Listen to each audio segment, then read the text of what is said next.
Salut Dry Tooler, aujourd'hui on parle falaise de dry tooling.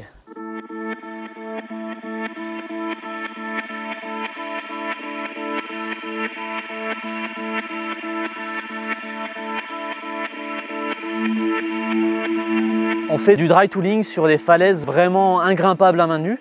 Donc généralement c'est soit des falaises où le rocher est vraiment très mauvais, poussiéreux, délité comme ici au zoo. Là on va vraiment grimper sur des prises naturelles. Et d'un autre côté aussi on peut faire du dry sur des falaises qui sont complètement lisses, où là il n'y a vraiment aucune aspérité pour utiliser les mains.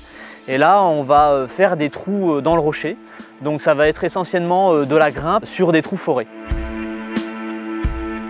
On fait du dry tooling que sur les voies spécialement dédiées au dry tooling. On ne va pas aller sur des sites d'escalade à main nue avec nos piolets crampons. On reste vraiment dans les sites de dry tooling dédiés.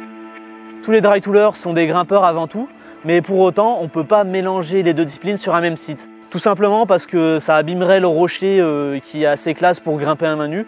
Alors le dry tooling est sur les sites de dry tooling et l'escalade sur les sites d'escalade. Si vous voulez équiper des voies de dry, faites-le, mais surtout pas à côté de sites d'escalade à main nue. On est sur des sites dédiés de dry tooling et on y reste.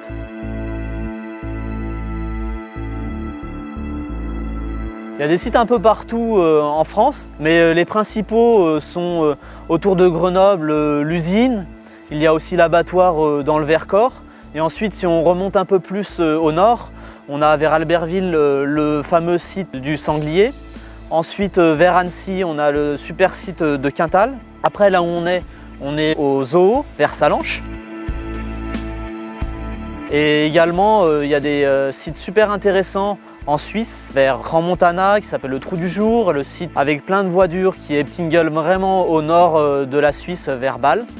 Et sans oublier tous les petits sites super intéressants autour de Briançon.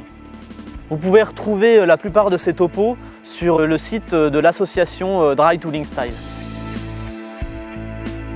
Vous verrez sur les falaises de dry, vu que c'est super dévers, il y a plein de dégaines fixes et c'est vraiment très pratique. On n'est pas obligé de mettre les dégaines et de les enlever dans les gros dévers. Donc là tout est en place, mais par contre je voudrais attirer votre attention sur l'état de ces dégaines là. Souvent elles sont très usées, donc faites très attention.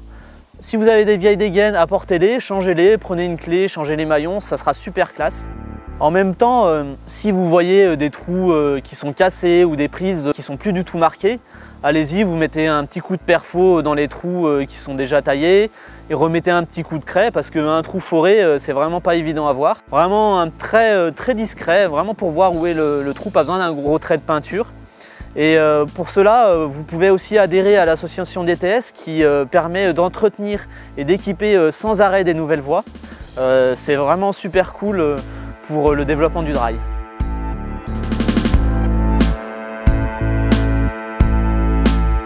Et voilà, maintenant vous savez tout sur les falaises de dry.